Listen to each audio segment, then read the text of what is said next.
ఈ రామప్ప టెంపుల్ ప్రత్యేకతలు విశేషాలు చెప్తారు. నేను ఈ రామప్ప దేవాలయం అర్చకునిగా పనిచేస్తున్నాను. ఇది పాలంపేట గ్రామం, మండలం వెంకటాపురం, జిల్లా ములుగు. ఈ సుప్రసిద్ధమైనటువంటి ఈ రామప్ప దేవాలయం అతి పురాతనమైనది మరియు ప్రసిద్ధిగాంచినది మరియు శిల్ప సంపద నిలవైనటువంటి ఈ ఆలయం. ఇది 1213లో నిర్మాణం చేశారు. ఇది రామప్ప అనే శిల్పి చెక్కడం వల్ల ఎక్కడ చూసినా కూడా శిల్పి యొక్క గొప్పతనం, నైపుణ్యత కనబడుతుంది. కాబట్టి రామప్ప దేవాలయం నామకరణం చేశారు. మన ప్రపంచంలో కూడా ఎక్కడా లేదు ఈ శిల్పి పేరు మీద దేవాలయం. ఇది ఒక్క రామప్ప దేవాలయం తప్ప. అంతటి అద్భుతమైన శిల్ప సంపద మనకి ఇచ్చారు. కాబట్టి రామప్ప దేవాలయం నామకరణం చేశారు.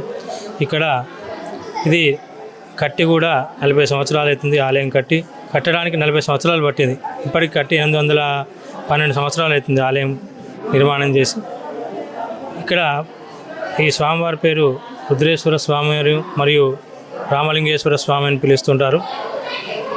ఇక్కడ కాకతీయుల కాలంలో నిర్మాణం చేసినటువంటి ప్రతిష్ఠ చేసినటువంటి శివలింగం, బ్రహ్మసూత్రం కలిగినటువంటి శివలింగం. ఈ శివలింగానికి అంటే మనం వేరే శివలింగాలకు 100 శివలింగాలకు అభిషేకం చేసినటువంటి పుణ్యం ఏదైతే ఉంటుందో, ఈ శివలింగానికి ఒక్క శివలింగానికి పూజ చేస్తే అంతటి పుణ్యం